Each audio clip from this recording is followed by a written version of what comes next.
नमस्कार, सुप्रभात. मी रुशाली यादव सारंग. आता आपण पाहणार आहोत महाफास्ट 100 बातम्या.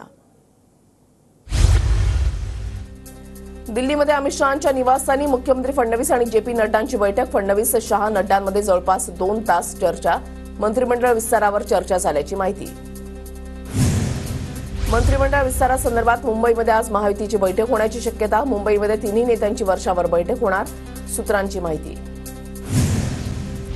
मुख्यमंत्री देवेंद्र फडणवीसांच्या राजधानी दिल्लीमध्ये भेटीगाठी. नितीन गडकरी, राजनाथ सिंह यांच्या निवासस्थानी फडणवीसांची भेट. तर राष्ट्रपती भवनामध्ये दाखल होत राष्ट्रपती द्रौपदी मुर्मूंची घेतली भेट.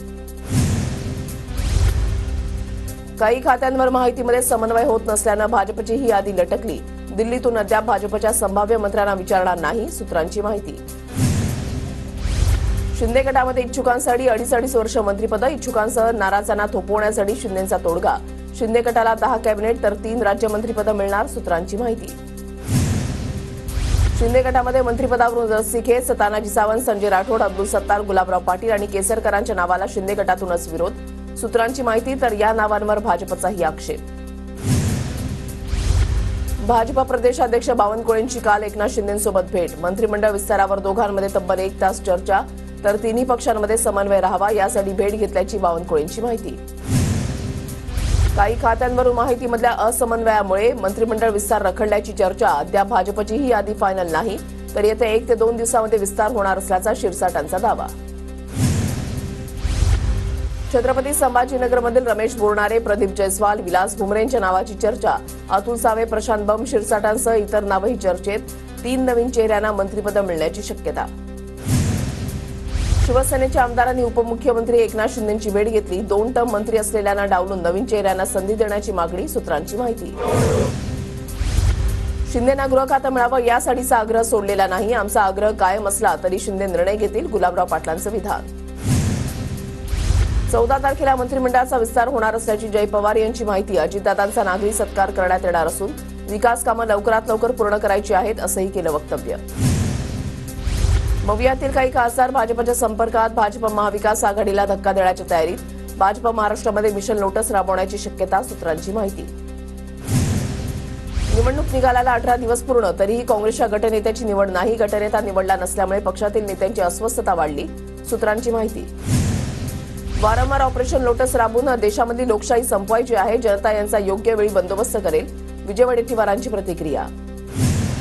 काँग्रेसमध्ये अनेक मोठे लोक नाराज. त्यांच्याकडे निवडून आल्यानंतर कोणी फिरकूनही पाहत नाही. भाजपा पक्षामध्ये येणाऱ्यांचं नेहमी स्वागतच, चंद्रशेखर बावनकुळेंचं विधान. आमचे खासदार आमच्यासोबत. खासदार कुठेही जाणार नाहीत. बावनकुळे यांच्या वक्तव्यावर काहीही बोलणार नाही, नाना पटोलेंची प्रतिक्रिया. ऑपरेशन लोटस नाही तर भाजपचं ऑपरेशन डर चालतं. यंत्रणेची भीती दाखवून भाजपनं शिंदे अजितदादांना फोडलं, संजय राऊतांचा निशाणा. विरोधी पक्षनेतेपदासाठी अद्याप अर्ज नाही. विरोधकांकडून अर्ज आल्यानंतर विचार केला जाणार. विरोधी पक्षनेतेपदावरून विधानसभा अध्यक्ष राहुल नार्वेकरांची माहिती. विधानसभेमध्ये विरोधी पक्षनेतेपद ठाकरे गटाला दिल्यास विधान परिषदेमध्ये विरोधी पक्षनेतेपदावर काँग्रेस दावा करणार, सूत्रांची माहिती. विधान परिषदेमध्ये ठाकरे गटाचे 7, काँग्रेसचे 8 आणि पवार गटाचे 5 सदस्य. तर विधानसभेत ठाकरे गटाचे 20, शरद पवार गटाचे 10 आणि काँग्रेसचे 16 आमदार. मंत्रिपदाचा निर्णय वरिष्ठ पातळीवर घेतला जाईल. फडणवीस नक्कीच दौंड तालुक्याला न्याय देतील. राहुल कुल यांच्याकडून मंत्रिपद मिळण्याचा विश्वास व्यक्त. महाराष्ट्र कर्नाटक सीमेवर अदानी ग्रुपकडून सीमा तपासणी नाका सुरू. अनेक तपासणी नाके बंद. मग खासगी कंपनीचा तपासणी नाका कशासाठी? लॉरी ऑपरेटर असोसिएशनचा सवाल. राज्य अदानींच्या कशामध्ये घालण्यासाठी सरकार बसवलं गेलंय. जगातल्या मोठ्या उद्योगपतीला जकात नाकाही चालवायचा आहे. संजय राऊतांचा उद्योगपती गौतम अदानींवर निशाणा. मार्कडवाडीमध्ये पडळकर आणि खोत यांनी शरद पवारांबाबत केलेल्या खालच्या पातळीवरील टीकेशी भाजप सहमत नाही. त्यांची दखल भाजपनं घेतली आहे, बावनकुळेंची प्रतिक्रिया. राजकारणामध्ये सुसंस्कृतपणा आणि सुचिता असावी लागते. शरद पवार देशातील मोठे नेते, त्यांच्यावर अशी टीका करणं चुकीचं. खोत पडळकरांच्या टीकेला दिलीप वळसे पाटलांचं उत्तर. बीडचे खासदार बजरंग सोनवणेंकडून केंद्रीय गृहमंत्री अमित शहांची भेट. बीडमध्ये गुन्हेगारीनं कळस गाठला. गुन्हेगारी कमी व्हावी, अपहरणांच्या प्रकरणाची सीबीआय मार्फत चौकशी करावी, सोनवणेंची शहांकडे मागणी. परभणी तोडफोड आणि जाळपोळ प्रकरणामध्ये 40 जण पोलिसांच्या ताब्यात. विविध पोलीस ठाण्यामध्ये गुन्हे दाखल. दंगलखोरांना शोधण्याचं काम सुरू. नांदेड परिक्षेत्राचे आयजी शहाजी उमप यांची माहिती. परभणीमध्ये परिस्थिती नियंत्रणात, माथेफिरूंना संविधानाची विटंबना केल्यानंतर आंबेडकरी अनुयायांकडून जाळपोळ, तर आंदोलन नियंत्रणात आणण्यासाठी पोलिसांकडून अश्रुधुराच्या नळकांड्यांचा वापर. परभणीमध्ये झालेल्या तोडफोडीनंतर जालन्यातही अलर्ट, आंबेडकरी संघटनांकडून आज जालन्यातील मंठा शहर बंदची हाक, संघटनांना शांतता पाळण्याचं आवाहन, शहर बंदच्या पार्श्वभूमीवर पोलीस प्रशासन सतर्क. परभणीमधल्या घटनेच्या निषेधार्थ हिंगोलीच्या वसमतमध्ये कडकडीत बंद, आंबेडकरी अनुयायांकडून वसमतमध्ये बंदची हाक, आरोपीवर कठोर कारवाई करण्याची आंदोलकांची मागणी. सर्वांनी कायदा सुव्यवस्था राखावी, प्रकाश आंबेडकरांचं आंदोलकांना आवाहन. संविधानाचा अपमान करणाऱ्यावर प्रशासनानं कठोर कारवाई करावी, आंदोलनामागे कोणी सूत्रधार आहे का हे तपासावं, रामदास आठवलेंची प्रतिक्रिया. परभणीमधील प्रकार एका माथेफिरूनं केलाय, त्या माथेफिरूची कल्पना परभणीकरांनाही आहे. संविधान आपल्यासाठी सर्वोच्च आहे, कायदा आणि सुव्यवस्था राखण्यासाठी सहकार्य करा, गिरीश महाजनांचं परभणीकरांना आवाहन. बीड जिल्ह्यामध्ये प्रत्येक ठिकाणी दहशतीचं वातावरण आहे, दहशत करणाऱ्या लोकांना प्रशासन आणि काही नेत्यांकडून संरक्षण दिलं जात आहे.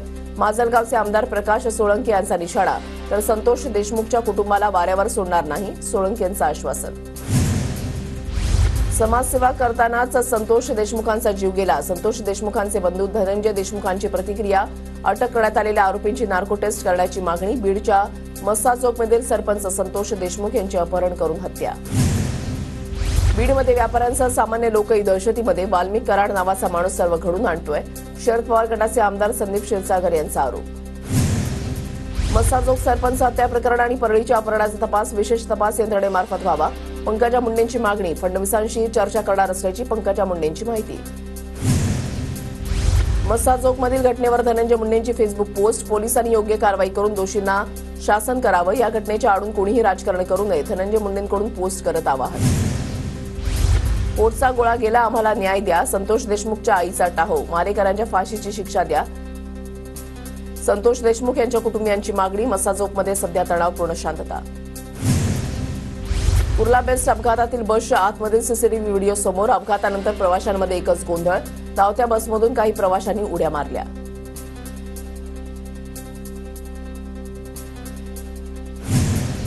छत्रपती शिवाजी महाराज टर्मिनस परिसरात बेस्ट बसच्या चाकाखाली येऊन एकाचा मृत्यू, दुचाकीस्वाराने एका पादचाऱ्याला धडक दिली, धडकेमध्ये पादचारी बेस्ट बसच्या मागच्या चाकाखाली चिरडला गेला. बेस्ट बस अपघातानंतर एसटी महामंडळाची खबरदारी, एसटी व्यवस्थापनासोबत भरत गोगावलेंची बैठक, नियमांचं काटेकोर पालन करण्याच्या गोगावलेंच्या एसटी प्रशासनाला सूचना. 2 अपत्य असणाऱ्यांनाच लाडकी बहीण योजनेचा लाभ द्या, आदिवासी महिलांना फक्त सूट द्या, नितेश राणेंची फडणवीसांकडे मागणी. तर नितेश राणेंच्या मागणीबाबत पक्षातील नेते निर्णय घेतील, नरेश म्हस्केंची प्रतिक्रिया. लाडकी बहीण योजनेबाबत अफवांना बळी पडू नका, अदिती तटकरेंकडून ट्विट करत आवाहन. योजनेच्या निकषामध्ये कोणताही बदल झाला नाही, तटकरेंची माहिती. इतर राज्यांपेक्षा आपल्या महाराष्ट्रामध्ये वीज महाग, सरकारकडे प्रचंड बहुमत, वीज दर कमी करण्यात अडचण नसावी, जयंत पाटलांची सोशल मीडियावर मागणी. विधानसभा अध्यक्ष राहुल नार्वेकरांनी घेतली पंतप्रधान मोदी यांची भेट, नार्वेकर लोकसभा अध्यक्ष ओम बिर्ला आणि इतर नेत्यांच्याही भेटीला. अध्यक्षपदाचा पदभार स्वीकारल्यानंतर नार्वेकर मोदींना भेटले. कल्याण बॅनर्जींकडून ज्योतिरादित्य सिंधियांचा लेडी किलर विलन असा उल्लेख, कल्याण बॅनर्जींच्या टीकेनंतर सभागृहात गदारोळ, व्यक्तिगत टीका खपवून घेणार नाही, ज्योतिरादित्य सिंधिया यांची प्रतिक्रिया. काँग्रेसचे माजी नगरसेवक मनोज शिंदेंचा शिंदेच्या शिवसेनेमध्ये प्रवेश, मनोज शिंदे ठाणे महापालिकेचे माजी नगरसेवक मनोज शिंदेंचा कार्यकर्त्यांसह शिवसेनेमध्ये प्रवेश. माजी पोलीस महासंचालक संजय पांडे यांचा गुन्हे शाखेनं जबाब नोंदवला, कथित गुन्ह्यामध्ये अडकवण्याची धमकी दिल्याचं प्रकरण. आंतरराज्य सराई टोळीचा वसईमध्ये भांडाफोड, गुजरात राजस्थान महाराष्ट्रामध्ये अनेक गुन्हे दाखल, 2 जणांना अटक, वालीव माणिकपूर पोलिसात गुन्हा दाखल. मुंबई नियमांचं उल्लंघन करणाऱ्या रिक्षाचालकांवर धडक कारवाई, 2099 रिक्षाचालकांवर वाहतूक नियमांचं उल्लंघन केल्याप्रकरणी कारवाई. वकील संघटनेचं मुख्य न्यायमूर्तींना पत्र, मुंबई उच्च न्यायालयाच्या आवारामधील प्लास्टिकवरील बंदी मागे घेण्याची मागणी.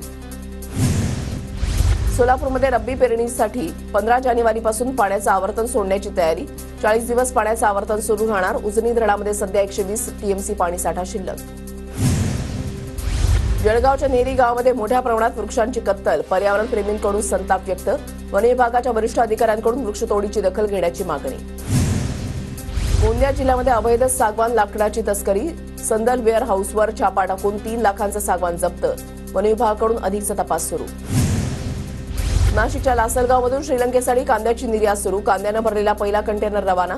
श्रीलंकेनं आयात शुल्क कमी केल्यानं भारतीय कांद्याच्या निर्यातीला चालना. जळगावच्या मुक्ताईनगरमध्ये कारखाने बंद पडल्यानं ऊसाच्या लागवडीमध्ये घट. ऊस उत्पादक शेतकऱ्यांमध्ये निराशा. धुळे कृषी उत्पन्न बाजार समितीमध्ये ज्वारीला अवघा 1800 रुपये भाव. किमान 3,500 रुपये दर देण्याची शेतकऱ्यांची मागणी. लातूरमध्ये सोयाबीनच्या दरामध्ये घसरण. सोयाबीनचे दर 300 रुपयांनी घसरल्यानं शेतकरी नाराज. अकोला कृषी उत्पन्न बाजार समितीमध्ये सोयाबीनचे सरासरी दर 4,000वर. सोयाबीन दरामध्ये अपेक्षित सुधारणा नसल्यानं आवक घटली. नांदेडमध्ये कापसाच्या दरामध्ये 1,000 रुपयाची घसरण. कापूस उत्पादक शेतकरी चिंतेत. उत्पादन खर्चही निघत नसल्यानं शेतकरी संकटात. सांगलीच्या वारणा पट्ट्यामध्ये हवामान बदलामुळे भाजीपाला पिकांवर रोगांचा प्रादुर्भाव. शेतकऱ्याकडून ड्रोनद्वारे पिकावर फवारणी. सांगलीच्या आटपाडी आणि कवठे महांकाळ तालुक्यामध्ये डाळिंबाच्या दरामध्ये उसळी. आवक कमी असल्यानं डाळिंबाला प्रति किलो 150 रुपयांचा दर. भंडाऱ्यामध्ये भाजीपाल्याचे दर घसरले. बाजारामध्ये भाजीपाल्याची आवक वाढल्यानं शेतकऱ्यांना कमी दरानं करावी लागते विक्री. धुळ्यामध्ये काही दिवसांपासून थंडीचा कडाका चांगलाच वाढला. दुभत्या जनावरांचं थंडीपासून रक्षण करण्यासाठी मालकांची कसरत. सांगलीच्या शिरोळा तालुक्यामधील हातेगाव वाकुर्डे बुद्रुक सिंचन तलावाचं काम शेतकऱ्यांनी बंद पाडलं. आजच्या दरानं मोबदला आणि भूसंपादन दाखले द्या, शेतकऱ्यांची मागणी. सातारा जिल्हा परिषदेकडून बचत गटातील महिलांसाठी अभिनव उपक्रम. महिला बचत गटांना मत्स्य व्यवसायासाठी 5,000 तलाव मिळाला. वाशिमच्या काजळाबा गावामध्ये दारूबंदीसाठी महिला एकवटल्या. दारू विक्री करणाऱ्यांवर कठोर कारवाई करण्याची महिलांची मागणी. धाराशिवमध्ये भरधाव ट्रकच्या धडकेमध्ये 13 वर्षीय विद्यार्थ्याचा मृत्यू. घटनेनंतर पालक आक्रमक. रास्ता रोकोचा इशारा. मुख्यमंत्री युवा प्रशिक्षण कार्यक्रमांतर्गत नियुक्त केलेले शिक्षण सेवक मानधनापासून वंचित. नाशिकच्या येवला तहसील कार्यालयावर शिक्षण सेवकांचा मोर्चा. पुढच्या महिन्यामध्ये धुळे जिल्हा परिषद सदस्यांचा 5 वर्षांचा कार्यकाळ पूर्ण होणार. जिल्हा परिषद सदस्यांकडून 6 महिने मुदतवाढ देण्याची मागणी. धुळ्यामध्ये युवा सेनेचा चावरा शाळेच्या मुख्याध्यापकाला घेराव. विद्यार्थ्यांना दिल्या जाणाऱ्या शिक्षेच्या मुजोरी विरोधात युवा सेना आक्रमक.